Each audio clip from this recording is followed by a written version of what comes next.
welcome to the OK Show. I'm your host, Lucy Hazelwood. That's Kat Lawrence, and she'll be back rocking the studio later on, and I, for one, can't wait. Also on today's show, we have Karin Mason from the Kelowna Women's Shelter.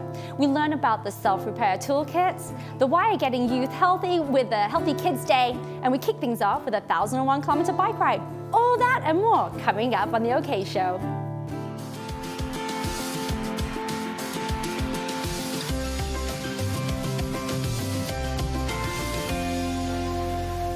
Hi, I'm Anita Jacyszyn, and I'm here on the OK Show to talk to Stephen Sargeant. He is the Senior Transportation Engineer for Watt Consulting, but I'm talking to him about cycling, and he's going to be cycling 1,001 kilometers to raise money for gold medal plates. Now, Stephen, how are you? Welcome to the show. Thank you very much. I'm well. Yeah, so tell me a little bit, why 1,001 kilometers, and what is this all about? Well, the 1,001 kilometers is just a nice roundish number. Right. And it's the distance between Lake Louise and Whistler if you go by way of Mount Robson.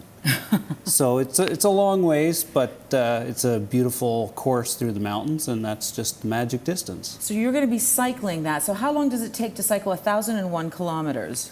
Well, it's going to be broken up into 7 days of riding. Right. With somewhere between 150 to 200 kilometers on any of those days. Right. With anywhere between 1,200 and 2,000 meters of climbing each day.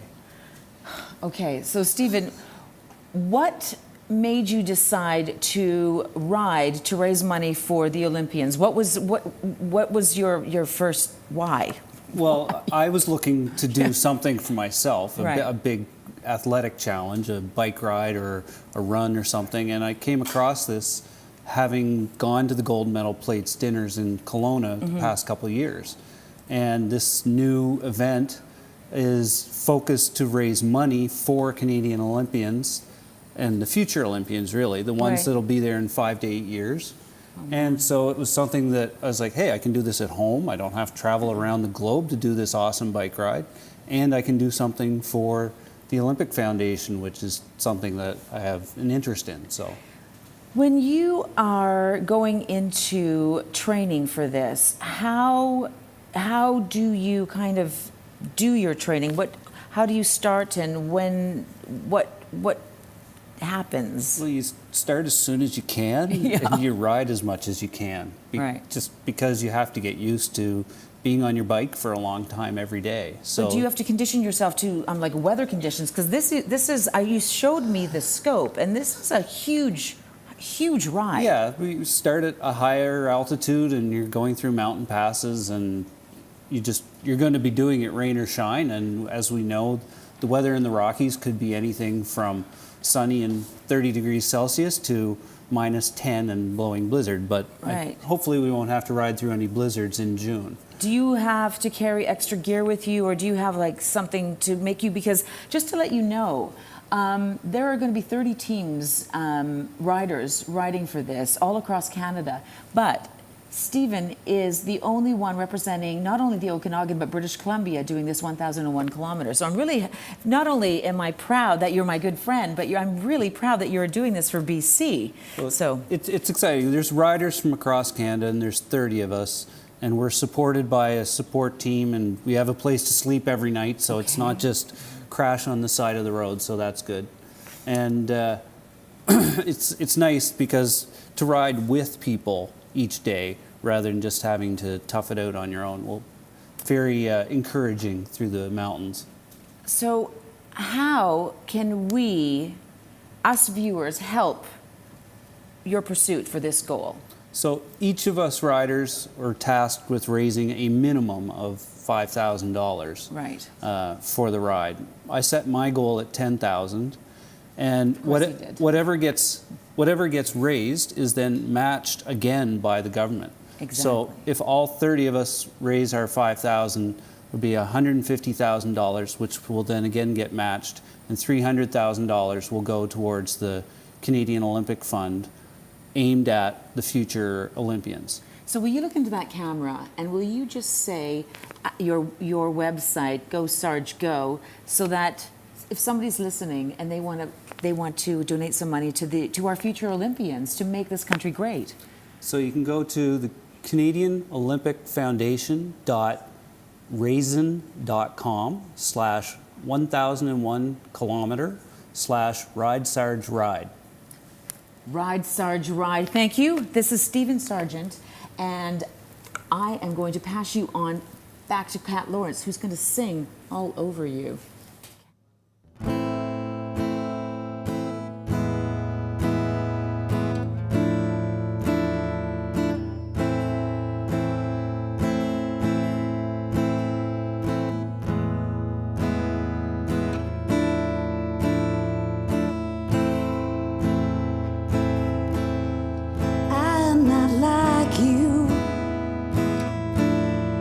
You're not the same. Nothing I know is true. I'm part to blame.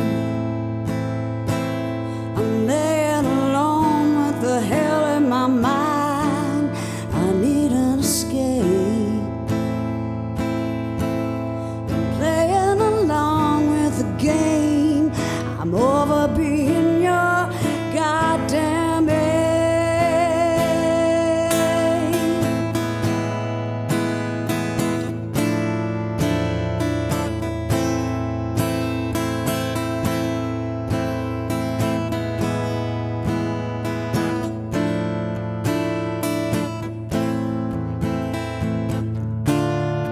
I'm all over you.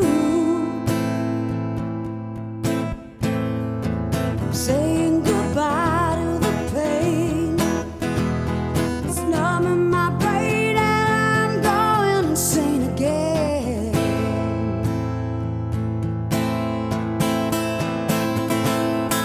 I am not like you. In the beginning I was. Only when I was lost and confused, but now I'm okay. I'm seeing better days because I am clean in my own brain. Can you get over yourself long enough to see what you gain?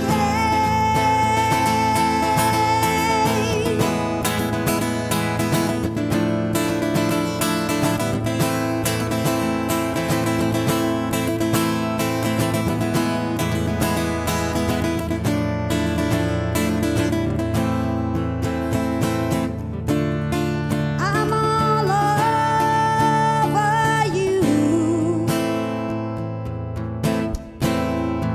Saying goodbye to the pain. It's numbing my brain. I know and I'm gonna say it again.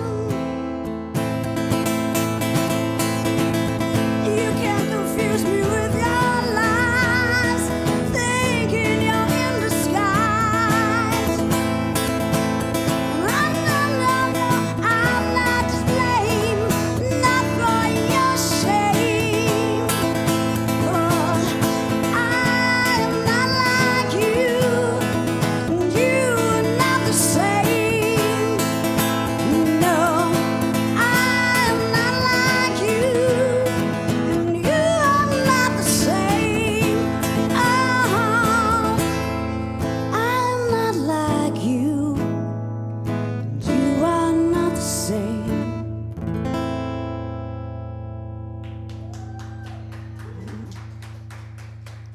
And here I am with the incredibly talented Kat Lawrence, and we're just going to take a load off here and sit down and just have some girl talk. Now, Kat, how long have you been singing and performing and playing? And tell me everything about you, because Well, that's a long story. well, when Could did be here a while. when did it begin?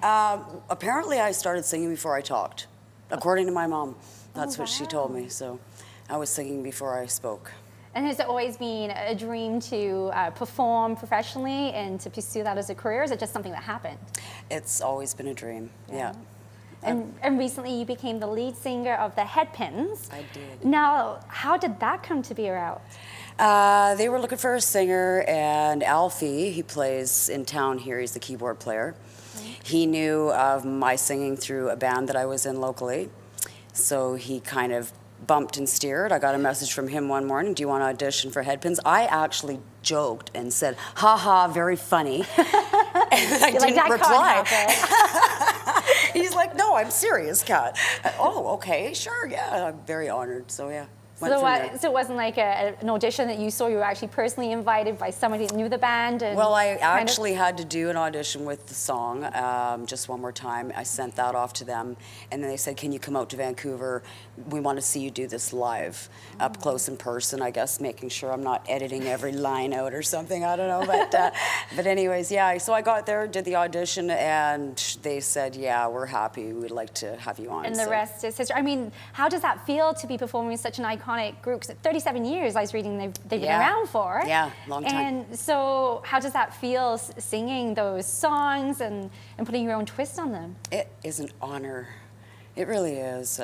I'm grateful, especially, you know, being not too young of a woman. I'm still a young woman, but so I'm absolutely grateful. I mean, they're one of my idols growing up. I emulated Headpins and Ann Wilson, all those great female rock vocalists. So, yeah. It's incredible. So what's next for you? I mean, now you are there, you're singing with your idols and performing. Are you hoping to continue, make this a long-term thing? Absolutely, yeah, absolutely. I mean, who wouldn't want to do what they love to do for a living?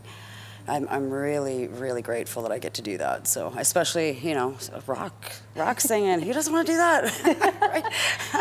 So, yeah, I'm pretty grateful. Hopefully that I'll bring some energy, new energy to it. But I want to also keep that vintage feel that Too Loud McLeod had. That was his baby, you know. And I really just want to honor that.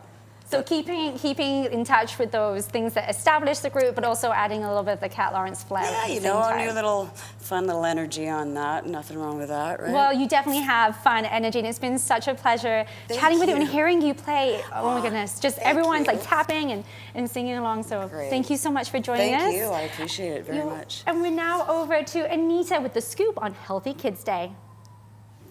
Thank you so much for that, Lucy and Kat. Hello there, I'm Anita Reimer. I am here today with Erica Marshall. She is the Communication and Marketing Manager at the YMCA, and she's here to talk to us about Healthy Kids Day. Thank you so much for joining us, Erica. Can you tell us, what is Healthy Kids Day? Of course, yeah. Healthy Kids Day is a fun family event that happens every year. It's our 13th event this year. It takes place outside Kelowna Family Y in the Rutland Sports Fields and inside the Kelowna Family Y. So it's a really just fun family, based activity. But the event also comes with a much larger message. And being a charity devoted to the health and well-being of our community, we want to build a healthier community, and this is one of the main initiatives that we have to try to make sure that children are the healthiest that they can be. Mm-hmm.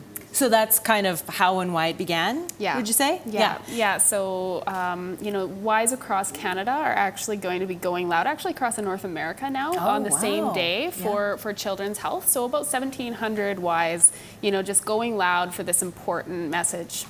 Mm-hmm. And can you give us some statistics on kids these days? What's their physical activity like? Definitely. So kids are not getting the recommended levels of activity. They should be getting about 60 minutes a day, and only 9% actually are. So that's a really scary statistic. And for adults, it's actually 82% of people aren't getting enough exercise across the board. So it's just really, really important that we live healthier, more balanced, active lifestyles, and that starts when we're young. So a recent report that came out through Participaction called the Pulse Report shows that people feel that habits are the main factor in being healthy and active, and that's huge. So if we don't learn those healthy habits when we're young, we just don't have them, later in life, right? So Canadians also feel that 75% of Canadians also feel that parents have a big influence on building those healthy habits. So yeah, it's all why the event began, and we just want to get that message out to the world and connect families with healthy resources for their future. So it is also for the families. It's Healthy Kids Day, but it's Yeah. for the families. What are some activities that the families can do while they're there? Oh, there's tons. So I think we've got about 47 different activity stations this Wow. year, and then we have a big entertainment stage, barbecue. So we'll have a climbing wall for Okay. kids to participate in, bounce soccer, there's going to be ringette, there's going to be like martial arts demonstrations, crafts. So it's really about children's like overarching health, mentally, emotionally, physically, so all of those types of aspects to get them, their heart pumping and all that kind of stuff. So there will be family yoga on the stage and just things to incorporate and connect, I guess, kids with new ideas to be healthy and families with resources across the community with that can support them in their future health. Yeah. And what's the turnout like for something like this? Oh goodness, our local event sees around 4,000 to 5,000 people every year, so it's a really big event. I love it. It's such a nice, the energy there is just great. So yeah, we're just encouraging families to come out and learn more about ways that they can incorporate healthy activity into their lives. And do you have a favorite activity or thing for this day? Well, the dodo birds from Cap News is always lined up. They're sold out. It's a little craft that has the little birds with like colored sand. So the kids just absolutely love it for some reason, which is great. There's face painting. The climbing wall is one of my favorites. Oh, yeah. And I like the stage because it draws everyone together. So like family yoga, seeing them all together is great. Great. And tell us again when it is and how people can find out more information. Yeah, so Healthy Kids Day this year is April 29th. For more information, they can just visit our events page at ymcaokanagan.ca. Great. Thank you so much for joining us, Erica. Of course. And now Anna is going to find out what's in the self-repair toolkit with Deborah Small. Thank you. Thank you. Back again, and now I have a internationally acclaimed and acknowledged holistic healer. She's also a yoga teacher, and she is the author of the self-repair book toolkit, and she's also a friend, Deborah Small. She's in the audience, not in the audience, she's with me today. How are you? Good, thanks, Anna, and you? I get so nervous because I'm excited. I want to get everything right. So what does this book mean, the self-repair toolkit?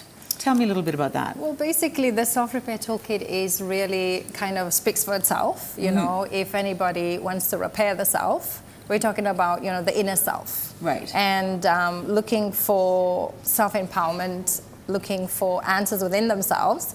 And sometimes, life can throw us some curveballs and we kind of move away from who we are. Yeah. And there's 12 tools in this toolkit. Yes. And if you follow them step by step, you're going to make some progress. So basically, I've been, you gave me this book beforehand, so I've been going through some of my steps, and each step is quite different, and it really does make you write down things that you are, you're doing. Some of the questions are 20 things that you hate about yourself, and then 10 things that you like about yourself. Why did you think 20 things that you hate about yourself? What was your goal there when you were writing these books? We're going to talk about the journey through it, but tell me that stepping stone was a block for me. In actual fact, I hear many people say that they got stuck halfway.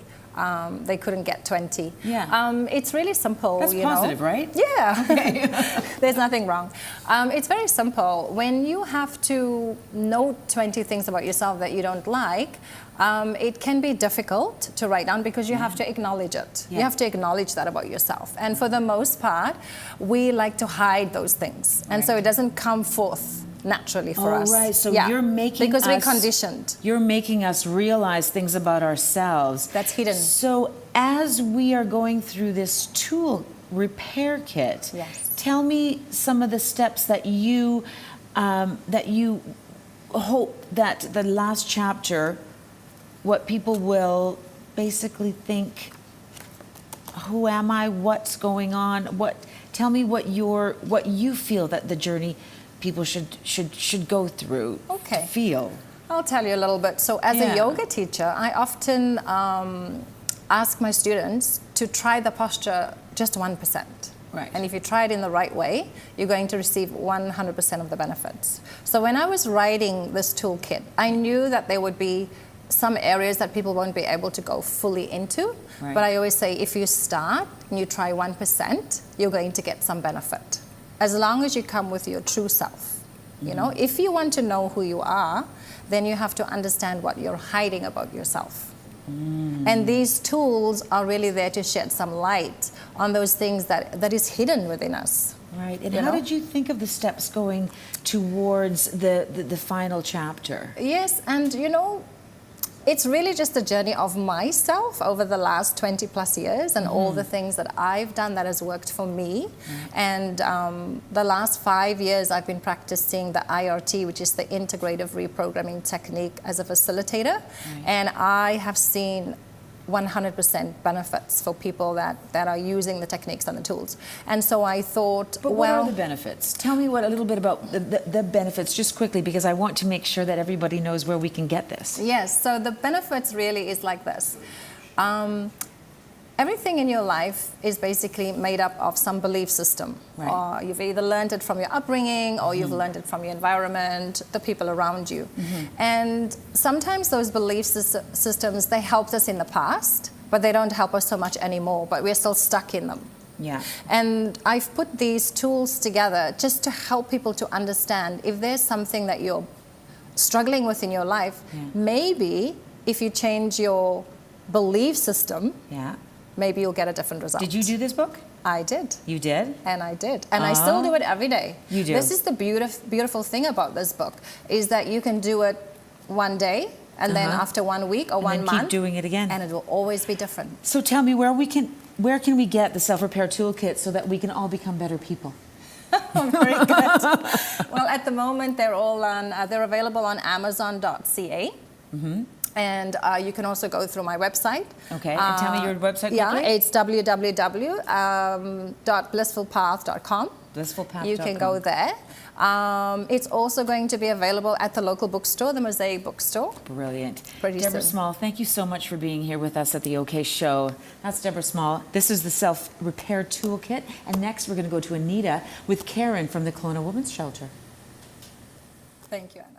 Thank you for that, Anna. Our next guest here is Karin Mason, the Executive Director at the Kelowna Women's Shelter.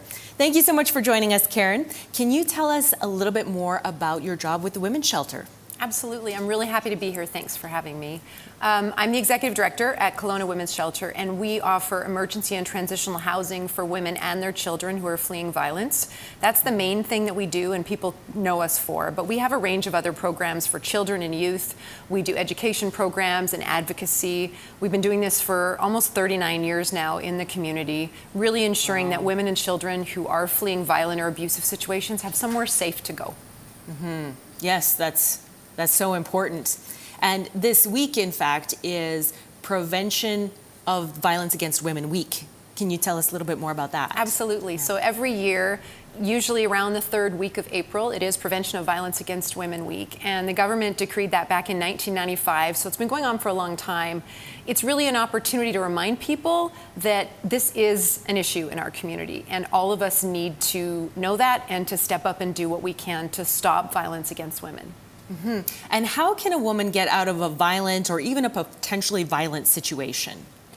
Well, she has to want to, which maybe sounds a bit odd, but it takes on average 7 times leaving a violent or abusive relationship for a woman to leave for good.